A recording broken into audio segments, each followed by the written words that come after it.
Então, obrigado aí. Vamos iniciar a gravação. A gente está fazendo esse conteúdo extra sobre operação no período de chuva e preparação do aterro para o período de chuva, né? O período que é um período mais desafiador na operação dos aterros em geral.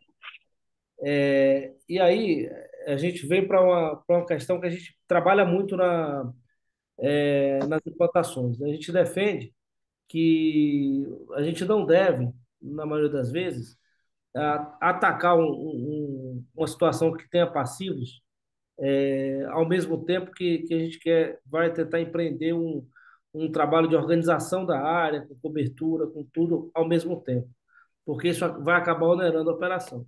Então, a gente define o plano de avanço, né, define um ponto para começar a operar em módulo, e aí, ao mesmo tempo, a gente vai cobrindo o passivo e resolvendo o problema do aterro.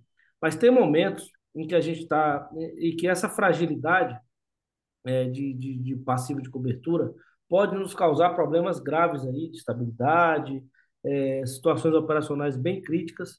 Então, nesses casos, a gente tem que avaliar realmente a possibilidade mesmo que empreenda um esforço de equipamento, de insumos e tal, um pouco maior nesse primeiro momento, mas a gente tem que antecipar algumas situações e avançar logo sobre esses passivos. Porque isso justifica, tá? A conta se paga com o que a gente vai deixar de gerar de chorume, com o que a gente vai deixar de gerar de filas na operação. Então, nesses casos, a gente vai ter que atacar de forma mais intensiva. Então, hoje o objetivo da nossa conversa aqui é justamente dar uma pincelada com vocês em todas as ações que a gente tem que fazer na hora de chuva, para que ao longo da semana a gente sente com a mentoria e comece a desenvolver os planos de ação e tudo que a gente vai poder atacar de forma intensiva aí nesse período para se preparar para o período de chuva, principalmente daquelas unidades em que vão entrar nesse regime agora nos próximos meses. Então, o primeiro ponto é que a gente começa a apresentação fazendo uma provocação para essa questão do planejamento, né? Todo mundo reclama de chuva no aterro, mas todo ano chove. Então, já passou da hora da gente ter um plano que não é um plano de contingência, é um plano para atacar uma realidade que o aterro tem, né? Em algum momento do ano, todos os aterros é, enfrentam um regime de chuvas mais intenso, e isso vai fazer com que a gente realmente precise tomar ações de vários lados. Então, primeiro ponto, assim, qual é o maior impacto que eu tenho no período de chuva, né? O principal impacto é justamente a contribuição que isso vai gerar para o meu lixiviado, né? O objetivo aqui não é discutir a fundo essa questão desses de literatura, né, questão técnica, mas a gente sabe que essa questão do balanço hídrico de um maciço, essa é a fórmula do método suíço, né, mais simples, mas é um método mais utilizado aqui pelos projetistas e por quem atua aí na área.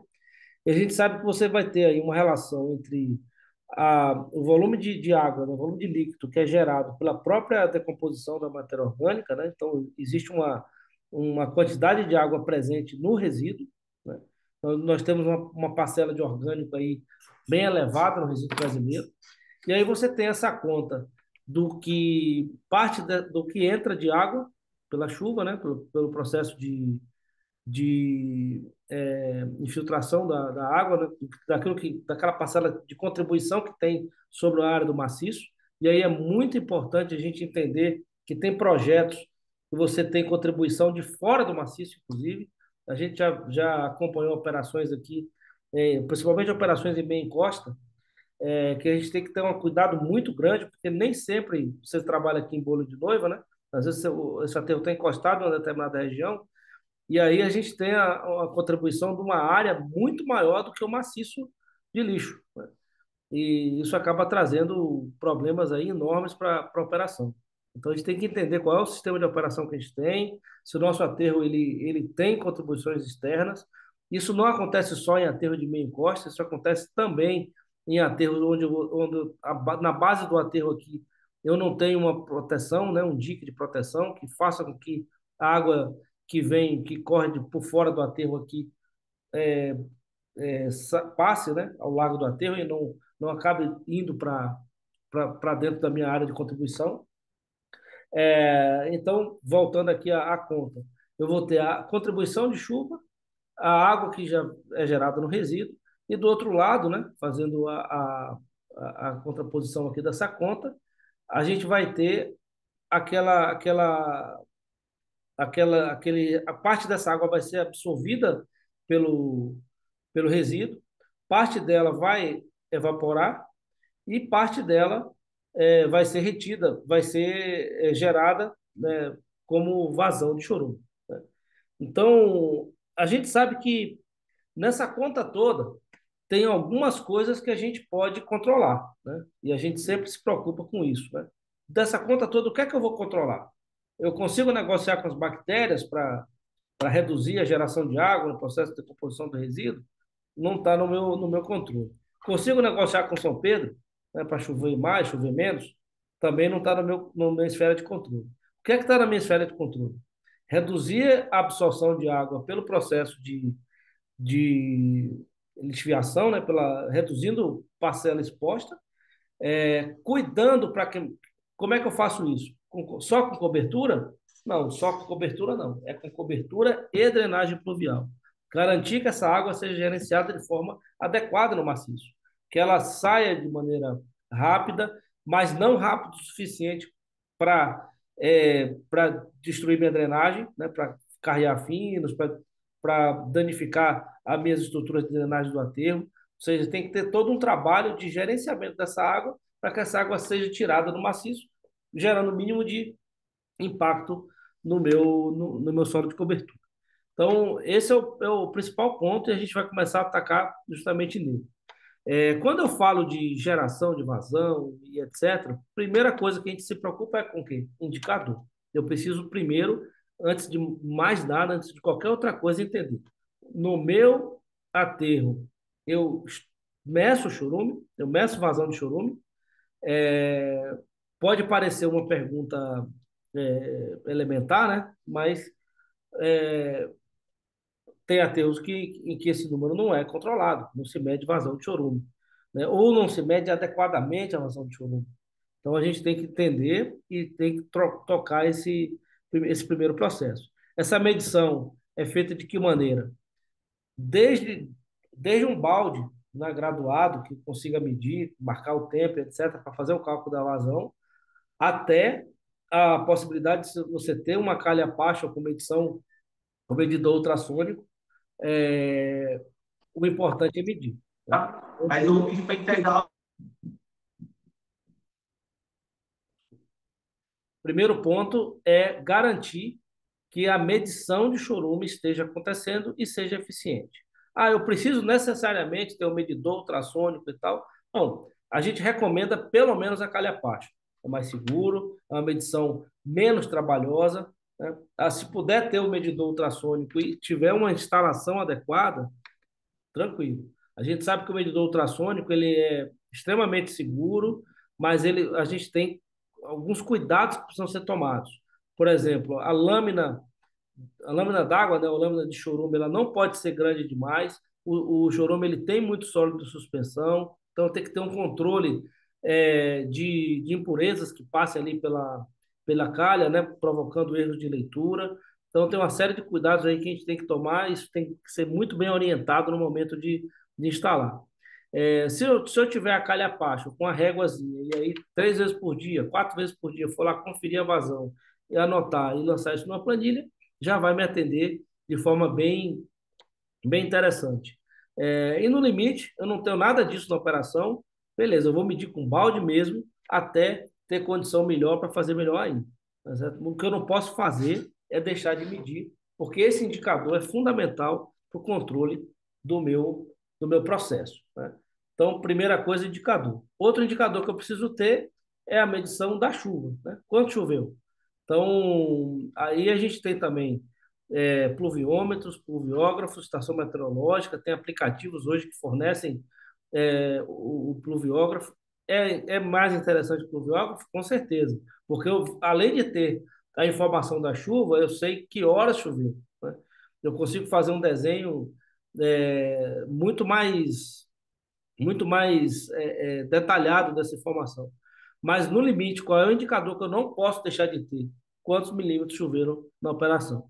E aí, instalação de um simples pluviômetro com leitura diária e anotação para a gente acompanhar como é que está esses dois indicadores no ativo. Então, isso, inclusive, vai estar na nossa plataforma. A coleta dessas informações são lançadas na plataforma e a gente faz uma correlação desses dados com várias outras coisas, inclusive a operação de cobertura, né, e uma série de outros fatores que a gente consegue analisar. Então, primeiro ponto eu estou falando aqui de coisas que a gente tem que fazer para é, preparar o aterro para a chuva. Primeira coisa que eu estou falando com vocês é indicadores, né?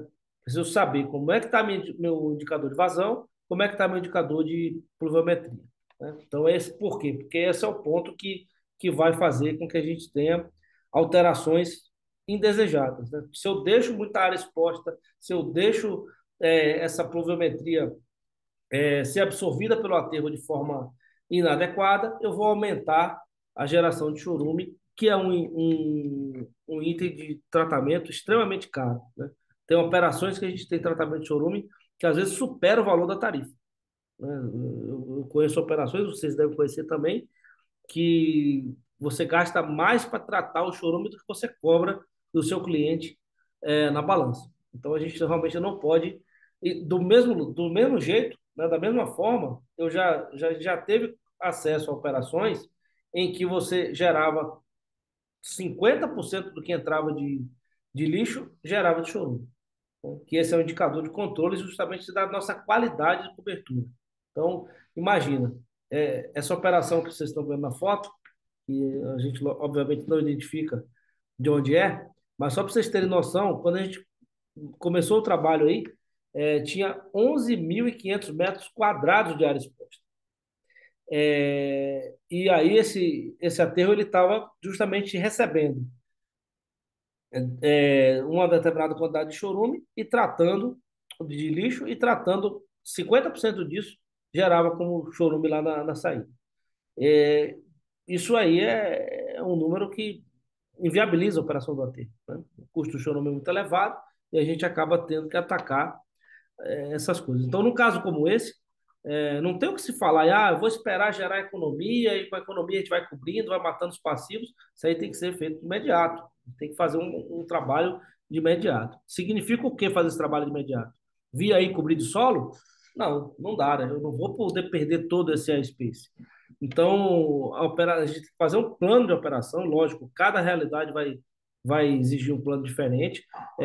Nesse primeiro momento, a gente procura trabalhar com o conceito de redução de distância, com o conceito de modulação da operação, mas não necessariamente você vai desenhar um módulo naquele padrão que a gente conversou na aula inaugural. Você vai desenhar um módulo de que forma? Da forma que der. Você vai diminuir a distância para ele chegar mais próximo possível da área que você quer operar, e ali você vai fazendo o preenchimento das áreas para chegar na cota de cobertura. Em sequência, você vem e cobre.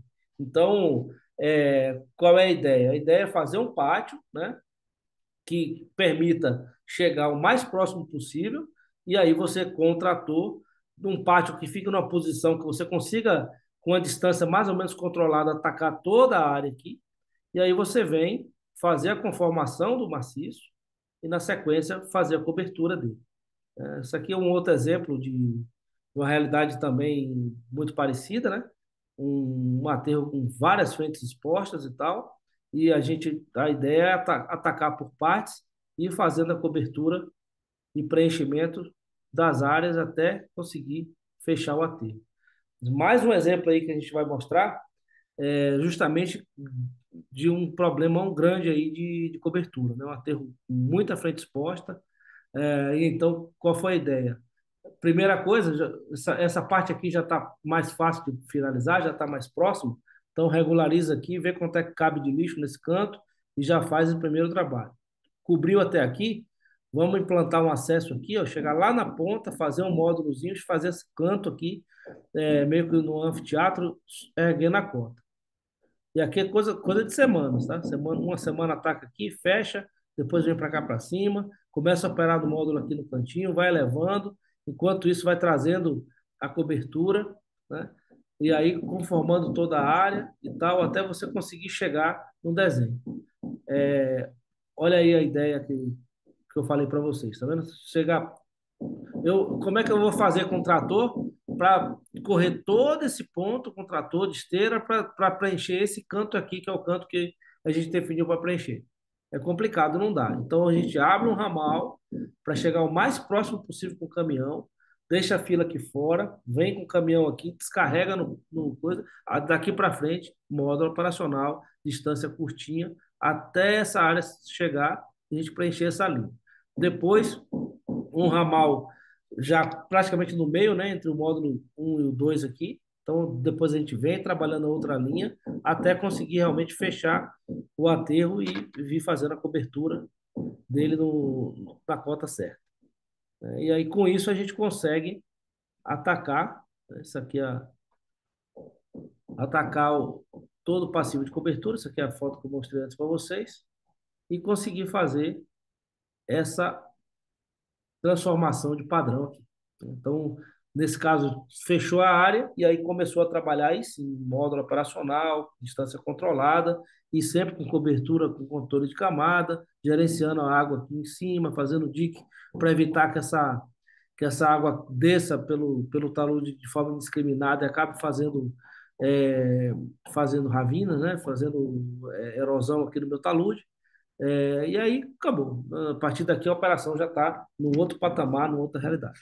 Então, esse é o primeiro ponto de realidades como essa, né? Atacar esse passivo para a gente conseguir sair nos casos que a gente tiver, é, que a gente entender que, poxa, a geração de chorume vai acabar significando um custo muito maior do que a gente é, mover esses esforços agora de cobertura e resolver a situação. É, esses planos aí, isso vai ter um plano para cada operação, não tem como fazer, não tem cartilha, né? A gente vai ter que sentar operação por operação para estudar a realidade de cada uma delas. É muito importante a gente ter foto aérea, ter o plano de avanço na mão, fazer se tiver ali algum asbite atualizado, isso vai ser fundamental para a gente sentar e desenhar junto aí os planos de ação e começar logo a empreender essa organização da frente. Né? Naqueles aterros que a gente entender, não, estou longe do período de chuva, dá tempo de eu ir fazendo a cobertura direitinho ali, fazendo a organização do maciço e tal, e depois a gente cobre aí sim, vem para o padrão adequado, tranquilo. É um outro planejamento, mas a gente vai fazer junto. Mas o fato é que a gente tem que analisar, fazer esse diagnóstico, né? E analisar caso a caso o que tem que ser feito. Para uma operação normal, a gente tem que entender que, independente de a gente falar, o aterro todo ano chove e tal, beleza, mas o aterro não é prova d'água. Então a gente sabe que num período de chuva, a dinâmica de operação do aterro muda, né? Se você dirige na estrada numa situação de tempo bom e começa a chover, você tem que reduzir sua velocidade.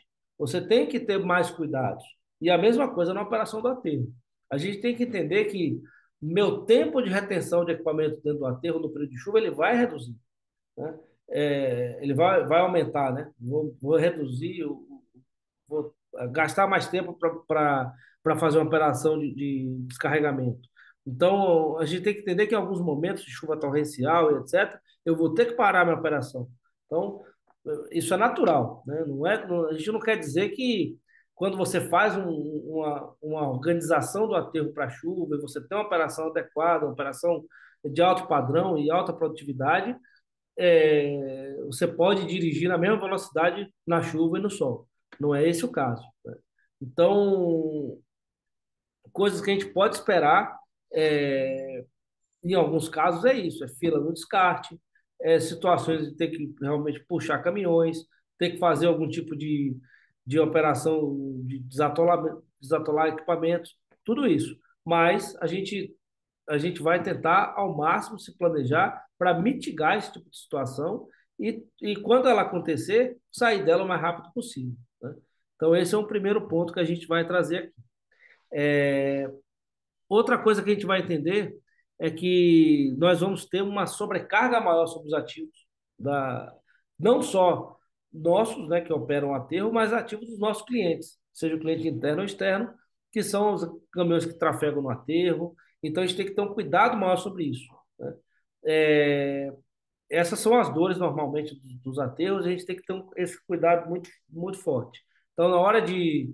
Se eu faço um aterro, preparo um aterro antes do período de chuva e deixo ele consolidado, organizado, aquele meu acesso ele vai ser trafegável. Quando a chuva parar, rapidamente eu consigo recuperar a minha praça. Às vezes eu preciso fazer uma manutenção pontual em algum ponto do acesso, mas eu consigo fazer isso e retomar a operação normal.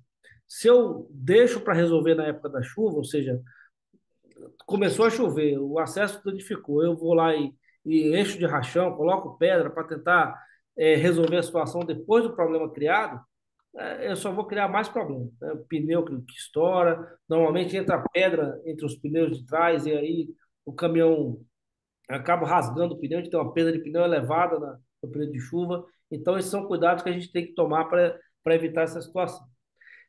Um outro ponto que a gente tem que cuidar muito é a questão da nossa drenagem de água e chorume, né? De chorume e gás. Os drenos acabam virando verdadeiros ralos, né, quando a gente não tem um trabalho adequado. E aí você gasta uma fortuna num dreno desse. A gente já falou aqui sobre isso, vai falar ainda mais. Nós vamos fazer a composição de custos para a gente entender e realizar quanto gasta, né, quanto custa um metro de dreno horizontal e vertical, né, não é barato. E esse investimento acaba sendo danificado, como a gente está vendo na foto aqui, pelos finos, é, porque permitiu a entrada de água de chuva.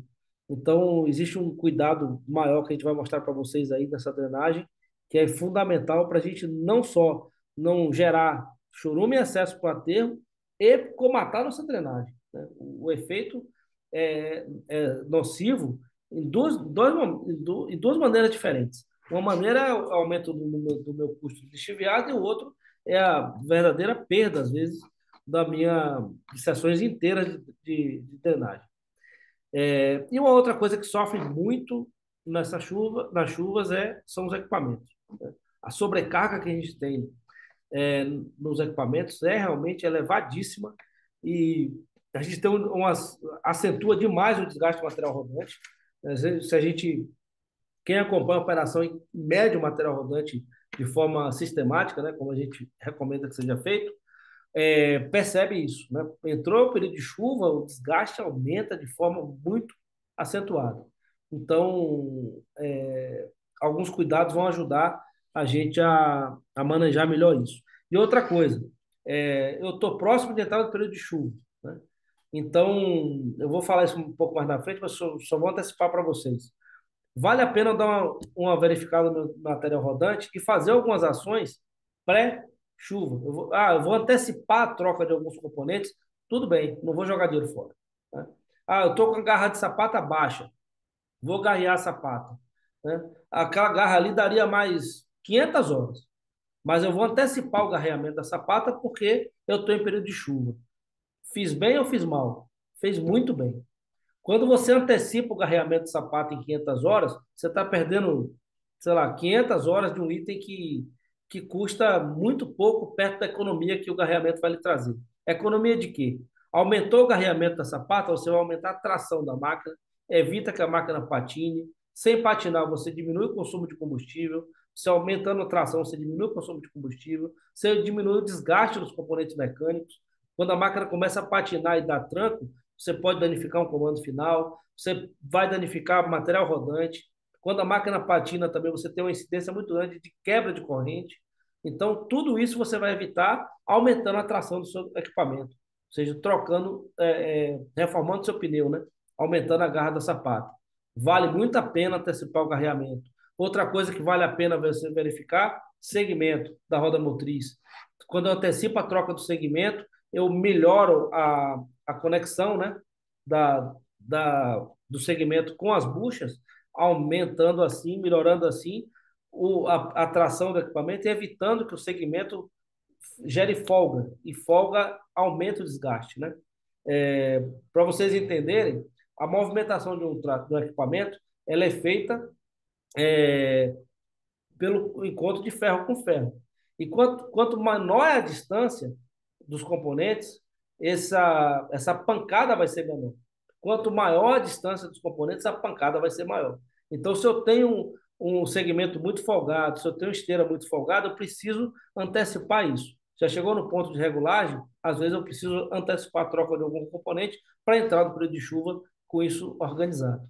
Então, eu antecipei um pouco aqui, mas são 4 pontos de preparação que a gente vai falar agora, né? Isso eu estou falando de um aterro normal. Eu falei antes de aterro que tem passivos. Passivos a gente tem que dar uma acelerada no tratamento deles. Mas em condições normais de temperatura e pressão, desconsiderando a questão dos passivos. 4 aspectos a gente vai ter que ver no aterro. O primeiro deles, máquinas. Então, entender que manutenção e operação jogam no mesmo time, não são times diferentes, então isso a gente vai ter que ter sempre em mente na nossa operação. Primeiro ponto, avaliar a possibilidade de eu ter um ponto avançado de manutenção com cobertura, né? Isso pode ser feito com todo alugado, todo comprado. Entenda uma coisa, época de chuva, a gente vai ter que fazer manutenções, vai ter que fazer inspeção, vai ter que fazer limpeza. E se o trator está debaixo de chuva, eu vou acabar deixando de fazer essas inspeções, ou pior, vou fazê-las com o equipamento exposto à intempérie. Então, isso acaba trazendo problemas muito grandes. Só para vocês terem ideia, a gente vai tratar sobre contaminação de diesel aqui, mais na frente, mas uma gota sequer de água que caia no tanque diesel no momento do abastecimento, aquilo pode gerar um problema na unidade injetora, pode gerar uma falha, a máquina fica fraca, danifica aí o filtro de combustível. Então, isso vai acabar pode gerar para mim um prejuízo muito maior lá na frente. E quando você está abastecendo o equipamento na chuva, e você tem um bico dele entrando no tanque, né, por fora do bico, aquela chuva que acaba caindo ali, vai levar água para dentro do tanque, né? Queira ou não queira, vai levar água para dentro do tanque. É só você fazer o teste. Você pega uma mangueira, deixa chovendo por fora, a mangueira desligada.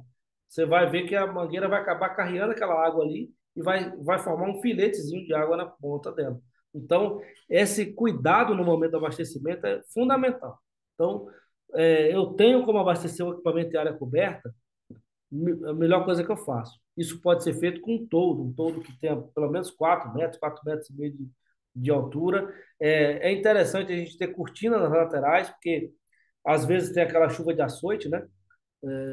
Eu sou baiano, a turma que está da Bahia assistindo, principalmente em aterro, tem hora que a gente tem a impressão que chove de lado, né? A gota se abriga embaixo da área coberta e tal, e continua se molhando, né? Então, vento danado no aterro acaba tendo aquela chuva que a gente chama de chuva de açoite, molha do mesmo jeito. Então, essa proteção é importante. É, uma boa dica, se vocês tiverem como implantar isso lá, vai ajudar demais. Outra coisa que a gente faz também é avaliar a possibilidade de ter uma pequena rampa metálica para permitir que o trator seja elevado, para a gente fazer a verificação, lubrificação dos componentes e tal, isso também ajuda muito. Container, né? Um container com ponto de apoio na frente operacional, para ter ferramentas, ter uma base de apoio para a equipe. Isso tudo também ajuda muito.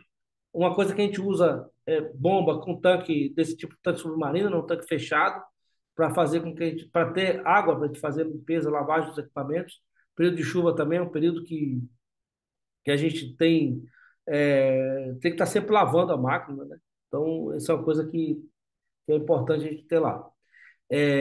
Outra coisa é o cuidado desse armazenamento de fluidos, né? E evitar sempre, ao abastecer o equipamento, deixar abastecer com tampa suja. Então, antes, fazer a limpeza do entorno. Isso a gente vai falar muito aqui no treinamento sobre checklist, mas é fundamental a gente ter esse cuidado no dia a dia, né? Lavagem é item de manutenção, então procurar manter o equipamento limpo, material rodante lavado, limpo, de limpo diariamente, lavar todo dia ou a cada 2 dias, 3 dias, o tempo que der, sempre vai ajudar muito na redução do desgaste do material e na verificação dos problemas, né? Verificação de vazamentos, verificação de folgas. Então, isso é fundamental se fazer antes do checklist diário. E aí, se nós estamos, a gente vai dar um treinamento completo sobre isso, né? E aqui, mas assim, nesse plano de ação dessa semana, a gente vai já procurar se organizar para isso, né? Pra, quando a gente vier com treinamento sobre o checklist diário, ou que a gente chama de manutenção pré-uso, essa infraestrutura já esteja providenciada. Outra coisa que a gente tem muito nos aterros é a contaminação hidráulica. Esse, por exemplo, é um cilindro hidráulico de um trator de esteira. Se você deixa o cilindro lá e não faz a limpeza, o que é que vai acontecer com ele? Primeiro, o material vai ter essa. O chorume ele é muito abrasivo, né? E o material vai acabar se acumulando aqui, formando essa crosta. Essa crosta ela vai danificar o cilindro raspador, o anel raspador, e vai fazer com que vaze óleo e entre impureza no sistema. É, Outra coisa que essa crosta provoca é a ranhura da haste. A haste começa a fazer riscos e aí também acaba se tornando uma janela de contaminação. É só para vocês terem uma ideia, esse êmbolo, né, essa haste aqui do cilindro, ele tem o anel raspador, que é esse anel de fora, que a gente que evita, faz a limpeza grossa aqui, grosseira do cilindro, e tem esse anel interno, que é o anel que evita que o óleo saia e que protege de impureza. Quando você não faz a limpeza adequada, você danifica esse anel raspador, e aí o próximo aqui nem tem essa resistência toda ao atrito, vai acabar danificando também. E um outro problema é o seguinte: nessa haste, se você começa a arranhar e formar entalhes na haste, com o entra e sai do cilindro, essa sujeira vai se acumular nos entalhes, vai passar pelo anel raspador de boa e vai acabar entrando no seu sistema, provocando o aumento do particulado interno e uma série de problemas aí para os seus componentes hidráulicos. Lembra da aula inaugural, aquele videozinho do trator contaminado, que ia para um lado e ia para o outro antes de avançar para frente? Então, tudo isso é feito de contaminação e são coisas que a gente precisa atuar para evitar na nossa operação. Outro ponto que a gente tem que observar é com relação desculpa, qual é o correto? O que evita aquilo ali? Limpeza. Lavar diariamente as hastes de cilindro e manter ela sempre limpa. Se ela está limpa, ela não acumula sujeira, vai me dar uma performance operacional melhor e evitar a contaminação dos equipamentos. Outra coisa é gerenciar material rodante, né? Gerenciamento de material rodante se faz com limpeza diária, sempre que possível, lavando também o material para evitar o desgaste acelerado. A gente procura fazer medição desse material rodante no intervalo mínimo possível. A gente, pelo menos a cada 500 horas. Eu ia ver um comercial e ia ver um negócio no dia seguinte. Se puder medir a cada 200 horas nas preventivas que a gente vai implantar, melhor ainda. Mas o ideal é, pelo menos a cada 500 horas, eu fazer a medição desse material. Quando eu faço a medição do material rodante, eu avalio não só o ponto de troca, mas eu avalio uma série de itens que vão ser importantes para a gente é, avaliar a necessidade do manejo dele anterior, né? Então, por exemplo, o rolete do equipamento, né? O rolete ele é uma peça banhada a óleo, né? Tanto o rolete como a roda-guia. E o que é que eu vou avaliar no rolete? Se eu tenho, por exemplo, um desgaste muito grande dos roletes da frente, né? O primeiro e o último rolete, normalmente, eles acabam desgastando mais rápido. Existe uma flecha maior entre a roda-guia e o primeiro rolete, faz com que ele acabe pegando mais pressão aqui, tenha mais tensão, e esse atrito maior nele acaba desgastando ele mais rápido. Isso acontece muito, inclusive, em máquinas de truque curto, né, como o D6, comando final elevado, né, D5, D6. Essas máquinas têm um desgaste maior dos roletes da frente. Quando eu tenho um desgaste maior do rolete da frente, eu aumento a tensão sobre os mancais da roda-guia.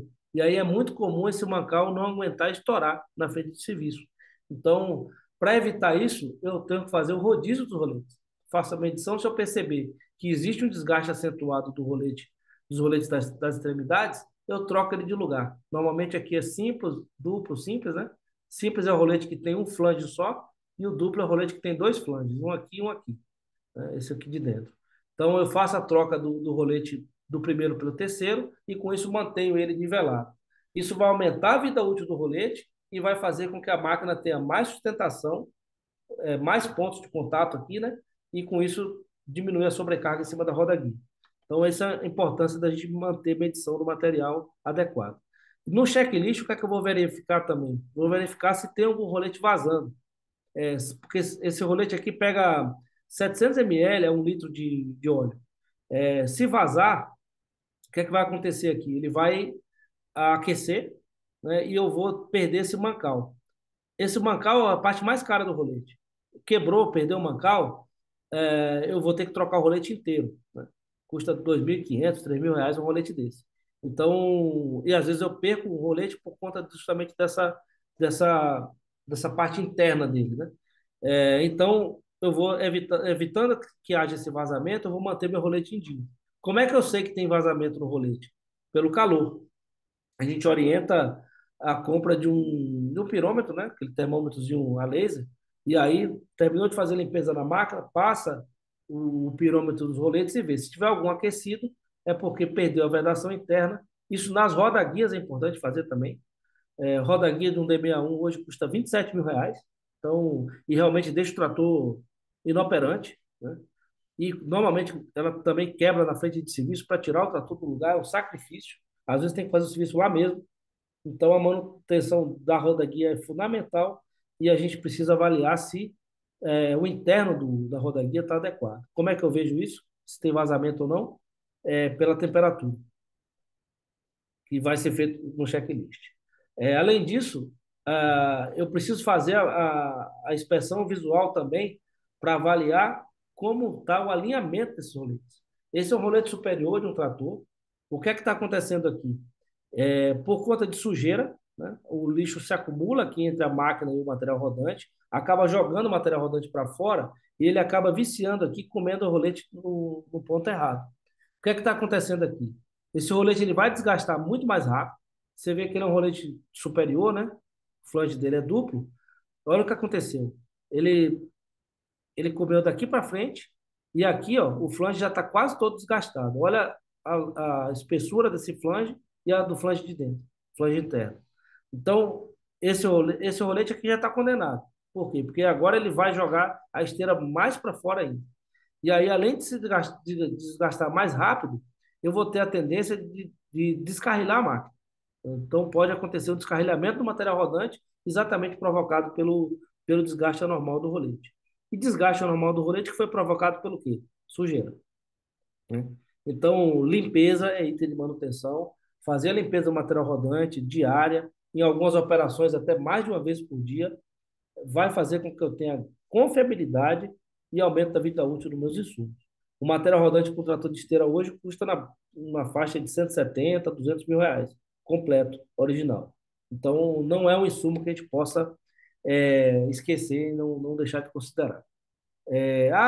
Mas a máquina aqui na Terra é alugada. Não existe almoço grátis. O fornecedor vai passar por custo ou vai lhe retribuir com outra coisa, que é a indisponibilidade do ativo. Então, a gente tem que, se é a máquina terceirizada, beleza, é, faz um acordo com o fornecedor, acompanha, orienta, vê se ele está fazendo as inspeções, medição de material, ou seja, faz de conta que é sua. Ajuda o cara para ele atender melhor. E a gente dá todo o apoio aqui, independente de ser máquina alugada ou não. Tá no parque, a gente senta, discute plano de manutenção, discute essas ações, não tem diferença nenhuma, né? Outra coisa que a gente fala muito aqui, isso aí, lógico, não é uma coisa que dê para ajustar, né? Quem não tem vai ter que esperar trocar para fazer a aquisição da esteira correta, mas a sapata que se usa em aterro é sapata furada. A gente evita usar sapata fechada. E por que isso acontece? antes de falar isso com vocês, eu vou mostrar aqui uma coisa. Essas são coifas de cilindro, que a gente, inclusive, recomenda que se use em tratores de aterro. Dá para comprar essas coifas, a gente conhece alguns fornecedores aqui. Isso evita que a gente tenha que fazer a lavagem do cilindro diário. A partir do momento que você colocou a coifa, você vai garantir aqui a, o fechamento, né? Vai evitar que contamine aqui a haste do cilindro, e aí com isso você vai ter uma tranquilidade maior na manutenção e mais garantia de que não vai haver contaminação do seu componente, né? Então, pode ser uma coisa a considerar. O que acontece com... Newton, Oi, tem uma pergunta aqui no chat, desculpe te interromper. pode O mandar. Danilo Correia, acho que é o Danilo da EcoSolo, né? Qual a premissa que determina quantas vezes se limpa o material rodante na operação? A premissa é o olho. Tudo bom, Danilão? Vamos lá. Tem operações que tem muito acúmulo de material. Às vezes você, por exemplo, num dia você limpa uma vez, no outro dia você limpa três, quatro. Porque naquele dia você pegou algum material mais abrasivo, alguma situação de atípica e acabou tendo problema com limpeza. O correto a gente fazer é manter ferramental na frente de serviço, é por isso que eu falo muito da importância de ter o container lá, próximo dos caras, com cavador, ter um material que a gente orienta para fazer essa limpeza, e a turma tem que estar orientada, né? Dê uma paradinha ali, verifica o equipamento. Tá sujo? Limpa, né? Depois eu vou mandar para vocês no grupo aí o vídeo do Gessé, lá do aterro do CTR Bituruna nosso, justamente mostrando ele fazendo limpeza no equipamento. Cavador, duas pessoas lá, limpando tudo, limpando esses furos aqui da sapata, deixando tudo organizado.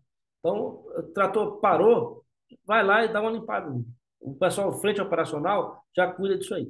Mantém sempre limpa a esteira.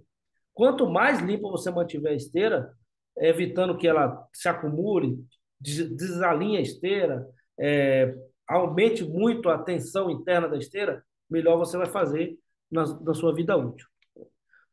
Um material rodante de um trator desse, você pode esperar uma vida útil em torno de 4.500 horas em média, né? Nosso recorde foi 6.500 horas. A gente já conseguiu levar o material rodante do trator a 6.500 horas em lixo, né? Mas eu já vi tratores gastarem material rodante em 2.000 horas. O trator chegou da fábrica, novo, zero, material rodante original, 2.000 horas teve que trocar todo o material. Qual é o segredo? Qual é a diferença? Sujeira. Esse trator da foto aqui, nessa foto aqui, ele está com 2.000 horas. Ele estava com 1.500 horas. Com 2.000 horas, esse trator teve que trocar tudo. Por quê? O desgaste é normal. Então, é um cuidado que a gente tem que ter de limpeza, é o que vai ajudar a sua vida útil a se manter. Obrigado aí pela pergunta. O que é que acontece aqui no material rodante? Aqui você tem a representação aqui da roda motriz. A roda motriz tem o segmento, que são esses dentes. Eles vão entrar dentro desse elo, né? Ele encontra uma bucha aqui e projeta o material rodante no sentido, né, para frente ou para trás aqui, no sentido do deslocamento dele. Quando esse segmento entra aqui no meio, o que é que ele vai encontrar? Ele vai encontrar se ele encontrar algum tipo de material aqui dentro, ele vai fazer uma força para cima e para os dois lados. Se ele não tem como sair no sentido para cima aqui, para fora, essa força vai acontecer só nos dois lados aqui, só no sentido da esteira. E aí, essa força em excesso vai provocar o alongamento da esteira, vai desgastar o pino e vai provocar o alongamento da esteira. Quando isso acontece, vou voltar para a foto aqui para mostrar para vocês. Quando isso acontece, essa esteira acaba sendo alongada, né? A esteira cresce e ela vai ficando bamba, né? Vai ficando mole. Por que isso acontece? Porque essa área de contato aqui, ó, ela diminui.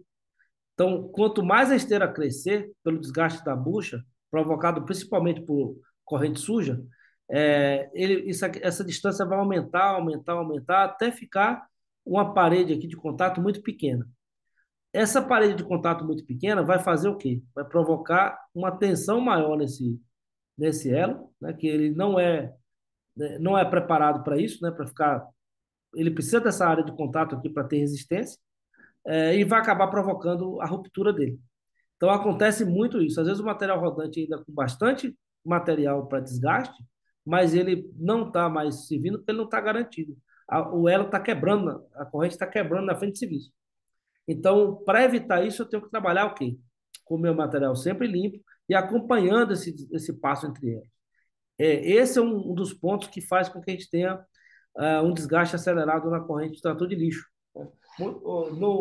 Na movimentação de terra, é muito comum você fazer a compra corrente, quando o trator começa a rodar, aí com o tempo você gira a pinibucha, ou seja, você gira essa pine, essa bucha que está dentro do elo aqui, você gira ela, usa o outro lado e depois, às vezes, você até troca a pinibucha. Vale a pena você trocar a pinibucha. Por quê? Porque a altura do elo está adequada e o passo também. No aterro, tem vezes que você não consegue nem girar a pinibucha. Por quê? Porque a esteira cresce, o passo entre elas fica muito grande e você acaba tendo esteira com bastante ferro ainda, mas sem poder de utilização mais porque ela alongou demais. Então, mais um efeito de limpeza para o trator. Eu trouxe aqui os exemplos mais evidentes, tá? Limpeza é o que vai garantir que você tenha a vida útil adequada. Aí, se eu for falar aqui de aquecimento, de refrigeração de motor, de evitar contaminação de componentes, aí a gente fica a noite toda aqui só falando disso. E a gente tem uma sensibilização bem interessante sobre limpeza. Mas, fundamental, primeiro ponto, nessa reunião que vocês vão fazer de estruturação aí do plano de ação para a chuva, no item máquina, cuidar dessa infraestrutura, preparar tudo para a gente começar a lavar essas máquinas na frente de serviço, fazer a limpeza diária. Verificar uma estrutura coberta para a gente verificar os componentes. Se puder lavar a máquina todo dia, excelente. Se não puder lavar todos os dias, limpar o material rodante e limpar os componentes que vão ser inspecionados para evitar o contato, a contaminação. Lavagem das hastes de cilindro diárias, limpar todos os bocais, tampas, etc., e fazer uma boa limpeza de esteira. Outro detalhe, lavar essas tampas, né, de acesso aqui, para manter a máquina refrigerada, evitar que haja aquecimento por falta de ar, né, nos componentes. Então, limpeza a gente vai organizar para fazer essa infra e aí a gente vai entrar com a turma com treinamento especial sobre manutenção pré-uso para que os mecânicos, os ajudantes, todo mundo seja treinado e comece a executar essas manutenções. Já vamos tirar da frente aí grande parte dos problemas, tá? Não vai resolver a vida da empresa com relação à manutenção, a gente vai entrar mais para frente aí em plano de manutenção preventiva, plano complementar, como organizar o plano, tudo isso aí a gente vai entrar. Mas, assim, primeiro passo, escovar o dente, é isso aqui, é pré-uso. Pré-uso, limpeza, descontaminação do equipamento e algumas outras rotinas de pré-uso que a gente vai trazer para vocês. Então, falamos de máquina, agora vamos falar de drenagem pluvial. Né? Então, quais os cuidados que a gente vai ter que ter na drenagem pluvial para se preparar para o período de chuva. A gente falou aqui da importância da cobertura. Newton, Oi, põe não. antes de você entrar nesse tema de drenagem, tem uma outra pergunta De máquina. do, do César sobre máquinas, né? Qual o maior tempo você já conseguiu com segmento dentado, roda motriz em operação em aterro? Antônio César, boa pergunta. Vamos lá. Eu falei 6.500 horas, o jogo todo de material rodante. Foi importante essa pergunta do César, porque é o seguinte: tem uma coisa que faz com que você ganhe a vida útil do material como um todo, é manter alguns componentes mais críticos no tempo correto de troca. Então, quando eu falo, a gente conseguiu, o nosso recorde foi 6.500 horas, não é que a gente trocou tudo com 6.500 horas, não. Segmentos da roda motriz, de 1.200 a 1.500 horas, no máximo. A gente vai medindo, vai acompanhando. Toda vez que ele começa a afinar demais e começa a não casar direito na bucha, eu troco. eu antecipo a troca, inclusive. O segmento da roda motriz custa, se eu não me engano, 1.500, no máximo R$ 2.000, os dois lados.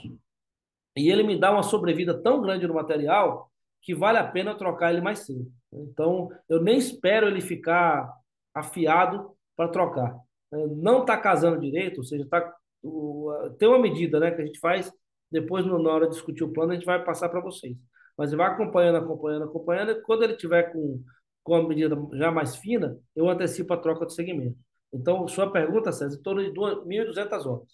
É, já aconteceu da gente ver algumas operações perderam o material por não ter trocado o segmento. Deixou o segmento ficar afiado, o segmento muito afiado, ele começa a comer a bucha e um segmento custa de 1.200 a R$ 2.000, depende do fabricante, depende do preço que você pegar. Uma esteira custa 25, 30 mil. Então, você perdeu a esteira porque não trocou o segmento, é muita bobagem. Então, a gente tem que evitar. Quais são os componentes que a gente tem que trocar antes para garantir sobrevida? Segmento, rolete superior e garreamento de sapato. Manter o equipamento com a garra alta, né, com boa tração, manter os roletes superiores novos para manter a máquina alinhada e trocar o segmento para evitar que a bucha seja desgastada. Isso ajuda a gente a manter um trator equilibrado, justinho e com a tração adequada. Beleza, Sandro? Obrigado pela pergunta aí. Vamos continuando aqui na parte de drenagem. Então, eu falei para vocês aí que não adianta nada o aterro todo coberto se eu não tenho fluidez e agilidade na retirada da água do maciço. Então, a drenagem pluvial ela vai me ajudar a fazer isso. Existem alguns princípios de drenagem, algumas brincadeiras que a gente faz aqui, que são importantes para a gente entender. Primeira coisa, a água não faz curva, né? Dizem que a água é extremamente preguiçosa e inteligente. Ela vai achar o melhor caminho, né? E ela não vai desviar, ela vai direto.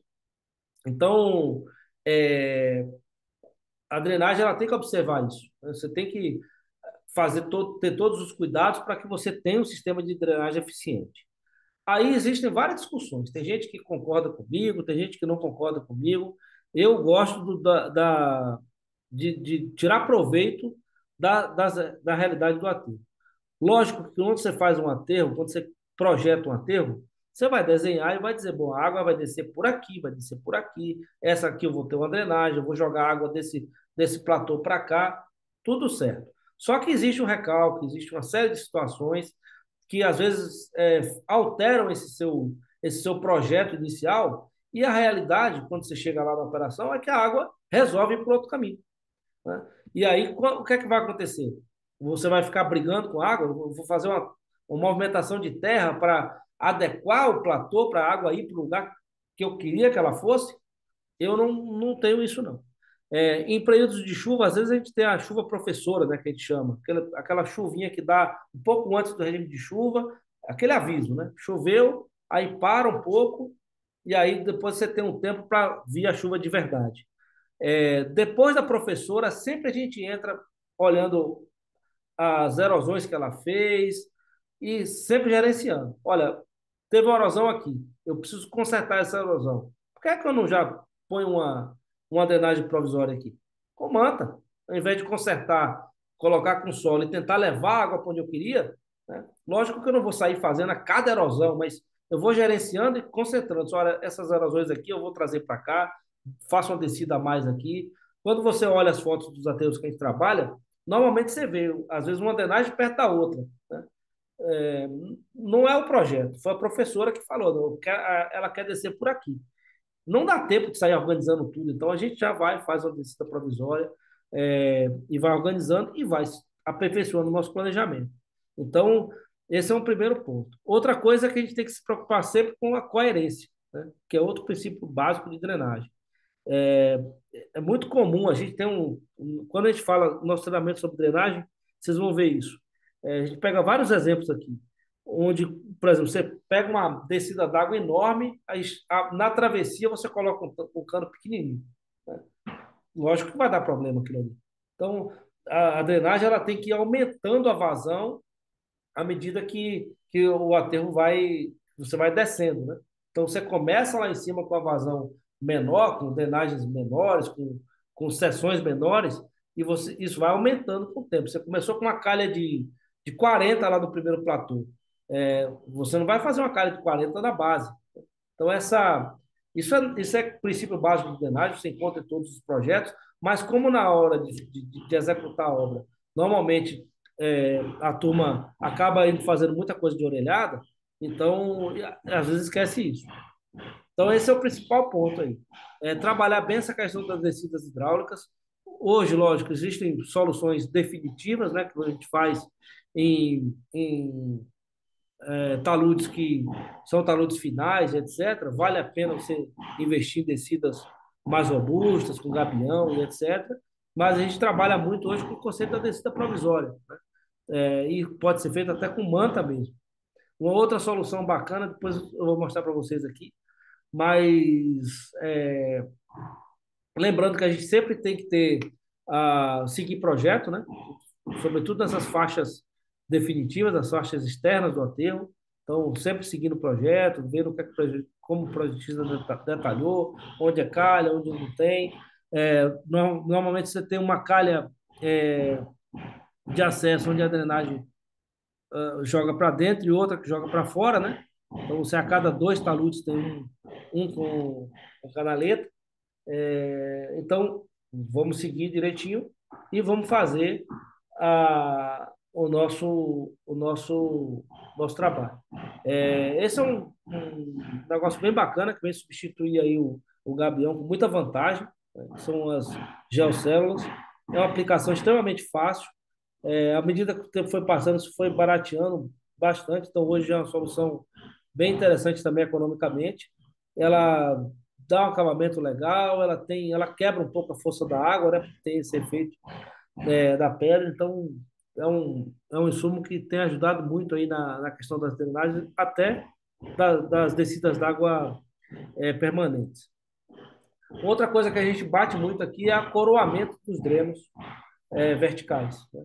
Então, aqui vocês veem na foto o coroamento dos drenos, vê algumas descidas provisórias, dicas aqui para você gerenciar a água.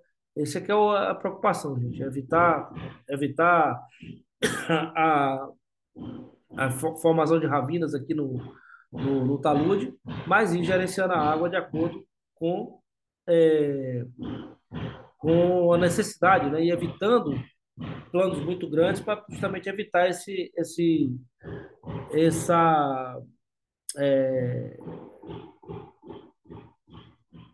essa, essa, esses danos aqui na superfície aqui. O coroamento dos drenos é uma coisa que é fundamental fazer, tá? Como é que funciona isso? Normalmente o dreno tá fechado, já está pronto para o alteamento. Nos aterros que tem exploração de biometano, biogás, normalmente você não vai ter isso aqui, você vai ter já o poço pronto, né? Então o poço ele é cego, ele sobe com tubulação sem ser perfurado. Mas nas fases que você não finalizou ainda para o biogás, o dreno já está pronto para ampliação, né? Então ele vai estar aqui dessa forma. O que é que a gente orienta a fazer? Vir com a camada aqui de geotexto para proteger a pedra, para evitar que esses finos entrem aqui, e a gente faz um fechamento aqui em volta de solo de cobertura. Pronto, só isso, né? O que é que isso vai evitar? Vai evitar que, em caso de chuva, a água utilize o meu dreno aqui como ralo.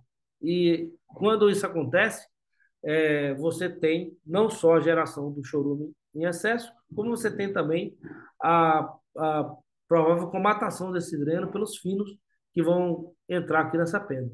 Então, uma coisa fundamental a gente fazer coroamento de todos os drenos na frente operacional. Então, segundo ponto, as preocupações com relação à drenagem pluvial.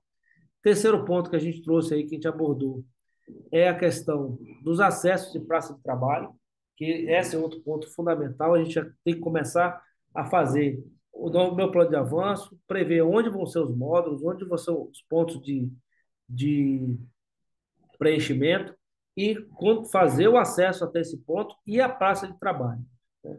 Uma das coisas que a gente tem que se preocupar logo de saída é evitar o acúmulo de água no pé da rampa. Então, sempre que a gente fizer uma praça, a gente tem que fazer com a inclinação para fora, né? O caminhão sobe um pouco, isso é fundamental acontecer, para que, em caso de chuva, essa água não fique retida na praça. Você pode fazer isso aí com solo, com uma camadazinha de pedra, né? De forma que essa água drene, caso de chuva, a pedra consiga drenar essa água e essa água saia do seu maciço. Então, porque se você faz o contrário, muito dificilmente você vai conseguir manter essa área trafegada. Então, a água tem que sair da praça o mais rápido possível e a gente tem que ter essa inclinação.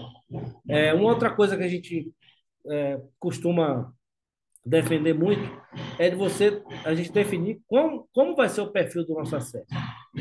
Então, a gente tem que definir um projetinho ali, né? Como é o perfil do nosso acesso? Esse é o exemplo, né? Então, eu vou ter aqui o resíduo compactado, na sequência, uma camada de cobertura em torno de 40, 50 centímetros. Aí vem uma coisa que a gente gosta de usar, isso vai depender de operação para operação, mas a gente deu muito certo em aterros que chovem muito, a aplicação do Propex. O Propex ele é um material que ele vai proteger sua pedra do agulhamento. Então, a pedra não vai agulhar. Você vai manter esse acesso muito mais tempo aqui em boas condições e, principalmente, ele vai lhe permitir reaproveitar essa pedra várias vezes. Então, o Propex ele tem um custo, não é muito alto, mas de qualquer forma, ele vai onerar seu acesso no primeiro momento, mas você tem a possibilidade de reaproveitar essa pedra tantas vezes que ele vai acabar se pagando ao longo do tempo. Então, é uma coisa que a gente recomenda estudar, né? Principalmente para os pontos mais críticos aí do acesso. Em seguida, você vem com um material mais grosso, né?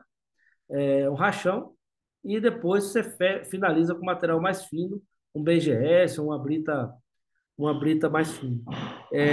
Isso aqui é para evitar, quando você usa uma brita mais fina por cima, ou até um BGS, você dá uma selada, evita que essa pedra entre no pneu do caminhão e acabe danificando o pneu dos caminhões de descarga, e você ganha uma trafegabilidade, uma drenagem melhor também sobre o seu acesso.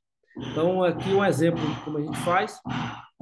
E lembrando a vocês o seguinte: vocês estão vendo aí do lado um detalhamento feito, né, no AutoCAD, direitinho. Lembrar sempre do que a gente fala aqui: o ótimo é inimigo do bom. Se não der para fazer o detalhamento no AutoCAD, etc., a turma de campo aí faz na mão mesmo, mas não deixa de planejar. Na hora de fazer esse acesso, nós vamos tratar isso já na próxima aula agora sobre sistema de informação. Nós vamos tratar sobre ordem de serviço para acesso. E a gente vai começar a fazer isso. Eu vou fazer acesso? Vou.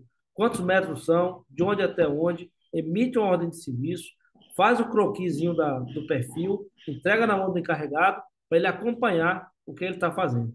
O encarregado, ele é um construtor. Ele vai seguir projeto, vai seguir uma definição, não é de orelhada, né? Então, vamos começar a implantar essa cultura e, principalmente, eu vou quantificar o material. Então, são tantos metros quadrados, espessura de tanto, tal, vou gastar tantos metros de material tal, tantos metros de material tal. Acompanha, vê, checa se cumpriu aquilo mesmo. Então, é fundamental a gente fazer isso. Outra coisa, planejamento, né? Essa foto é uma foto que a gente gosta de usar muito, a gente vai ouvir falar dela, vai usar ela também quando for falar de planejamento aqui. E aí eu pergunto a vocês o que é que está errado nessa cena, né? Então, na hora de a gente fazer, vou fazer acesso, vou atacar em tal lugar do módulo, vou fazer meu plano de avanço. A gente tem que levar em consideração todos os detalhes, né? Eu tenho uma operação aí que primou pela produtividade? Não, porque onde é que eu vou preencher aqui? Estou vendo que os caminhões estão chegando por aqui. Se eu estou chegando por aqui, eu vou preencher em que local, né? Aí a turma foi lá e implantou uma praça nesse ponto. Eu vejo aqui o acesso, fez a área de manobra. Então quer dizer que o quê? Eu vou preencher nesse ponto aqui, nesse paredão, o lixo vai crescer para onde? Ele vai crescer para cá, para que lado? Onde é que eu vou formar o módulo? Onde é que vai ser a rampa? Para onde é que ele vai crescer? Outra coisa, minha cobertura aqui em cima, como é que ela está? Eu já cheguei na cota aqui, né? Pela foto, dá para ver que não está fora de cota, né? O lixo está todo solto aqui no canto. E aí tem um ponto principal. Na hora que começar a chuva, esse chorume desse ponto aqui todo, ele vai correr para onde? Ele vai passar em cima do meu acesso. Quer dizer, se chover 10 milímetros, já esse caminhão não entra aqui, né? Então, é um negócio desenhado para dar errado, né? Aquela história da... O que é que a gente está vendo aqui? Está vendo uma zebra grávida, né? Vai dar zebra. Então, é, aí eu vou mostrar para vocês a mesma visão, tirando o zoom. Olha onde é que a turma estava preenchendo aqui. Olha o acabamento desse lado aqui. Então, o que é que vai acontecer aqui? O lixo vai cair nesse ponto e o trator vai trazer esse lixo até o ponto de cá. Não era nem para ter chegado nessa situação. Mas num caso como esse desenho aqui não faz sentido.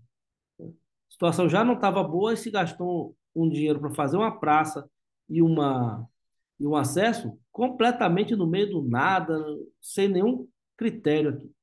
Então, melhor seria se a gente tivesse feito um acesso já aproveitando essa berma de acesso aqui no final, que eu pudesse chegar com o caminhão mais próximo possível da área de preenchimento, desenho o módulo aqui, vou operando em faixas, né? Fazendo meu ramal de entrada nesses pontos, sempre no canto, né? Então, enfim, eu dei uma sugestão de outras possíveis, mas assim, o que a gente precisa fazer é sentar junto e planejar antes como a gente vai atacar cada maciço para poder fazer o planejamento correto, de onde entra, onde sai, onde eu vou investir em empate, etc. Tá? Isso é uma coisa que a gente vai trabalhar junto aí ao longo da semana. Mesma coisa aqui de novo, né? Então, o acesso ele tem que ter uma inclinação para que ele drene de maneira rápida. Para que eu uso pedra aqui? Eu uso pedra para drenar, né? Quando a chuva cai, essa inclinação do acesso tem que tirar essa água, jogar para uma calha e descer para tirar ela do meu acesso. É isso que eu vou ver aqui? Né? De forma alguma, né? A água dos dois lados ela vai correr. Eu não tenho calha, não tenho nada, ela vai danificar essa rampa aqui. Então, isso aqui, de novo, foi zebra grávida. Desenhou uma zebra grávida e o que aconteceu? Chuvinha pequena, acabou. Fila e puxa caminhão com carro. Outro ponto, avanço de cobertura tem que acontecer sempre em quadrante, sempre com plano controlado. Não adianta nada eu avançar a cobertura muito longe, eu tenho que ir dominando em faixas pequenas, quadrados, 30 metros, dominou, o caminhão chega aqui próximo, eu avanço mais 30, né? Se a operação tiver rolo compactador, vamos usar na cobertura, tá? Como é que funciona?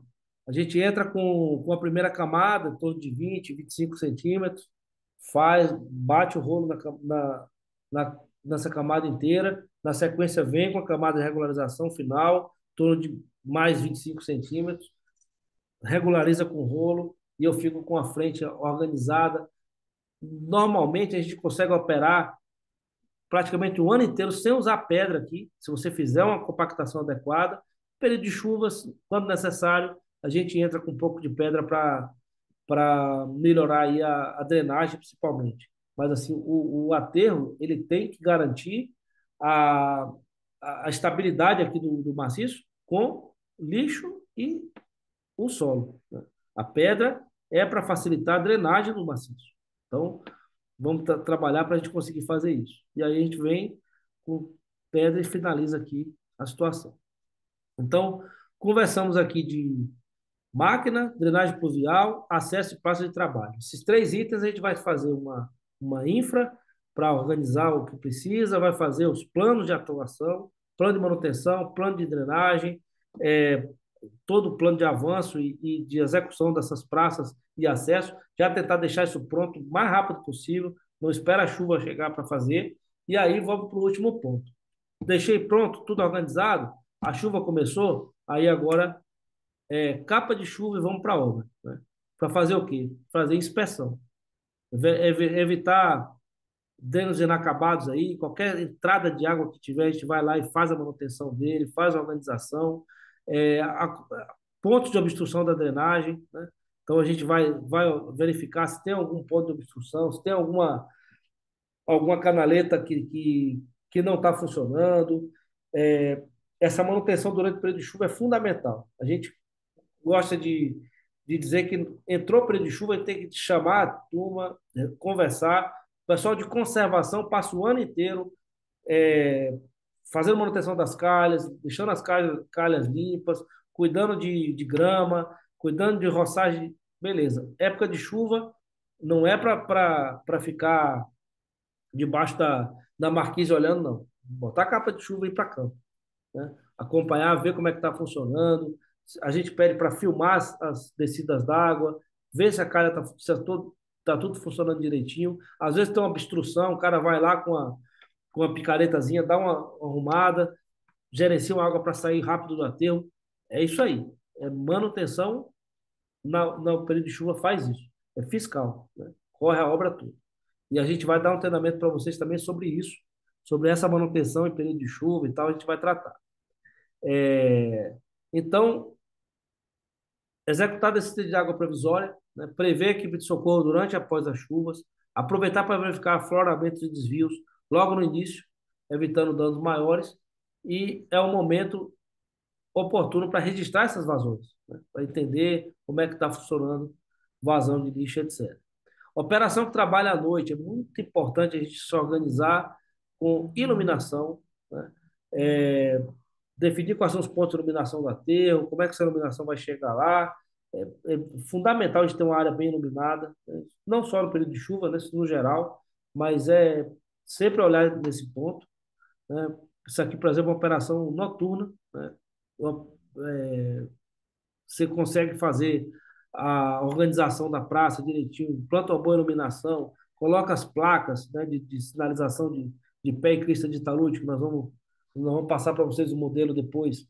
Acabou, o operador está bem orientado ali, não tem risco de acidente, não tem risco dele perder a mão, de estragar um dreno. Então, tudo isso, na chuva, a iluminação, a visualização ainda é mais prejudicada. A gente costuma falar que o equipamento ele tem muito ponto cego, né? Então, a visualização já não é fácil, no período de chuva ela fica ainda mais difícil.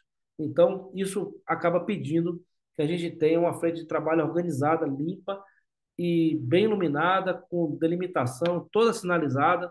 Acabou, você vai ter uma operação muito mais tranquila. Vocês viram na foto a representação daquela, daquela questão da inclinação da rampa? Viram aqui como é que funciona? Né? Evitar ao máximo deixar o ponto baixo aqui no pé da rampa, porque senão você não vai conseguir dominar essa praça nunca. Caso de chuva aqui, o que é que vai acontecer? A água vai embora. A gente vai falar um pouco também sobre dique de pé, sobre uma série de coisas, mas fundamental a gente manter essa inclinação sempre organizada. E aqui mais uma foto para a gente fechar, para vocês irem acompanhando. Da frente toda iluminadazinha, o lixo todo batido. Aqui ele fez o espalhamento. Vocês veem que está com o camaleãozinho aqui do meio do trator. Ele vai voltar compactando, justamente quebrando esse camaleão. Mas a compactação está adequada, tá vendo? E é isso, doutores. Aterro sanitário não é a prova d'água. A gente tem que se preocupar que... Mas mesmo assim tem que se preocupar que em tempo de chuva a gente tem que ter mais cuidado com inspeção. Tem que entender que vai ter tempo de retenção maior, vai ter mais incidência de fila. Isso é importante negociar com os clientes e explicar isso. Tem que ter menos tolerância com carga excessiva, né? Isso é muito perigoso. Às vezes a gente já vai falar sobre isso em alguns momentos aqui, somente quando estiver falando sobre entrada, né?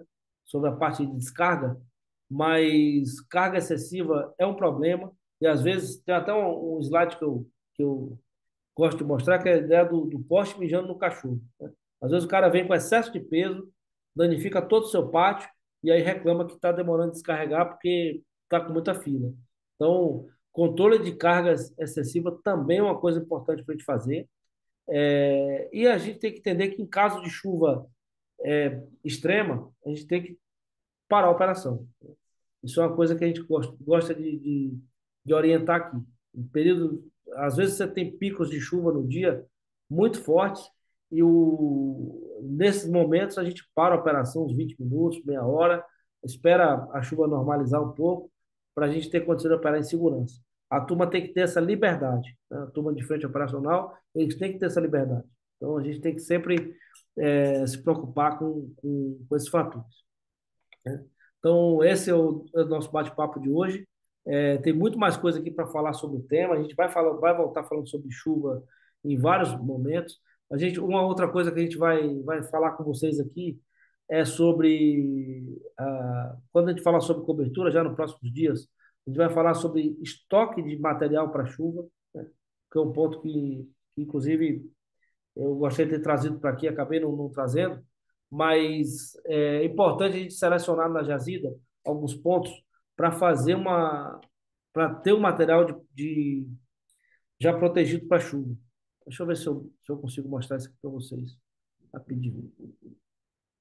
Um ponto que eu acho que era importante estar tá no. Se alguém tiver alguma pergunta enquanto eu localizo o material aqui, pode fazer. Você tem alguma coisa aí, Gustavo? Não, pergunta não. Tem um pessoal elogiando, gostaram muito da aula. Muito legal. Ô, Newton, Fala, César. só voltando para a parte de equipamentos, a gente falou muito sobre sujeira, resíduos dentro do equipamento, e alguns slides anteriores seus eu vi que a gente falou também sobre a curva de folga da esteira, né? Fala Uhum. um pouquinho aí para a gente, tem algumas empresas que padronizam, né? Aqueles 50 milímetros a 60 milímetros de folga. E nesse período de chuva, esse muda ou ainda continua o mesmo padrão? Não, continua o mesmo padrão. A gente segue o manual. O que acontece muito, César, é que quando a esteira está muito suja, ela acaba esticando muito. Então, às vezes você regula a esteira, deixa no padrão normal, a máquina começa a trabalhar, vai acumulando material, quando você vê a esteira está toda esticada de novo. Nesses casos, a gente vai lá e dá uma folgada nela. Porque assim, a gente não quer a esteira folgada demais, ela bate e começa a dar problema de folga, começa a perder sapata, tem uma série de problemas. Ela apertada demais, ela vai acelerar o desgaste dos componentes. Então a gente tem que manter de acordo com o que recomenda o fabricante e aí com essa atenção, né? Toda vez que se você regulou a esteira, foi trabalhar e na regulagem e no trabalho normal ela apertou demais porque acumulou material dentro, aí a gente tem que regular a tensão de novo. Mas isso aí a gente vai, inclusive, passar no treinamento sobre gestão de material rodante e vai poder conversar melhor a respeito. Mas, assim, a princípio, é seguir o que manda o fabricante mesmo, tá? Uma outra coisa que a gente vai conversar com vocês aqui ao longo da semana é sobre o uso da manta provisória, né, do gel cover. O gel cover é uma manta que a gente tem usado hoje da Nortent, tem outros fabricantes também, mas toda lateral de módulo, todo ponto que não tiver cobertura, não for, não for que vai ser operado dentro do prazo mais curto, coisa de um ano e tal, a gente sempre faz essa cobertura provisória. Nessa cobertura provisória é fundamental entender o seguinte: o dique de pé, né, se for o caso, ele vai estar dentro aqui do região cover, ou seja, ele vai passar por cima do dique. A gente corta faixas de 12 metros aproximadamente, ancora ele em cima na cobertura mesmo, e embaixo a gente passa ele e deixa ele todo ancorado com um saco de areia, tanto nas ligações aqui transversais dele, quanto na parte de baixo. Com isso, o que é que você vai fazer? Você vai garantir que a água não vai infiltrar no maciço e vai sair rapidamente aqui da camada. Eu já vi várias vezes o pessoal instalar isso aqui, e deixar a manta solta aqui em cima. Não adianta nada, a água vai entrar. Ou então colocar um dique e deixar a manta por dentro. A água também vai entrar. Então, a maneira correta de se aplicar é essa, e é uma coisa que a gente vai orientar vocês aí a tentar especificar uma quantidade e ter um aterro, tá? Para fazer essa cobertura provisória. O outro ponto, outra coisa que a gente vai fazer com o geocover também é preparar áreas para isso aqui, ó. A gente vai selecionar na jazida pontos e vai fazer a cobertura com geocover. Como é que é feito isso aqui, né? Você tem que fazer escavar em volta para evitar que a capilaridade acabe encharcando esse resíduo, essa solo que está aqui dentro, e vai forrar ele todo com geocover. O que é que acontece no período de chuva? É muito comum você ter, no período de chuva, vários momentos de estiagem. Quando você tem uma estiagem, você não pode cobrir porque o material da jazida está saturado. Se você cortar ele ali, ele está saturado, você não vai conseguir cobrir com ele. Mas se você tiver um material reservado, você consegue utilizar. A gente, por várias vezes, produziu material, colocou em cima da camada já, deixou pronto, coberto com a lona. Aí o que aconteceu? Chuva demais, a água vai correr, né? E aí acaba entrando na manta e molhando, irrigando o material ali por capilaridade. Quando você tira a lona, o material está todo encharcado. Quando você deixa o material na jazida, ele está compactado aí, ele não vai encharcar. E aí, quando você faz essa proteção, acabou, você vai ter material seco na época de chuva. Então, deu um solzinho, melhorou um pouco o acesso ali, você já vem, tira a manta e, e usa o material e cobre. E aí você joga a manta do lado, né? Você vai, usou aquela manta que você tirou daqui, você já cobre a área do lado e vai mantendo sempre o estoque pronto ali. Então, vamos pensar em fazer isso aí também. Selecionar uma área da jazida, já faz esse corte em volta, cobre com geocover, deixa lá no estoque de material para cobrir na época de chuva. Isso vai salvar a vida de vocês em alguns momentos aí que vocês precisarem de material, né? Então, todo esse ponto aí. Depois, esse material, vocês vão, inclusive, receber esse material escrito para dar uma estudada, para na hora que vocês forem fazer o treinamento da equipe, vocês estarem afiados nisso aí. Beleza?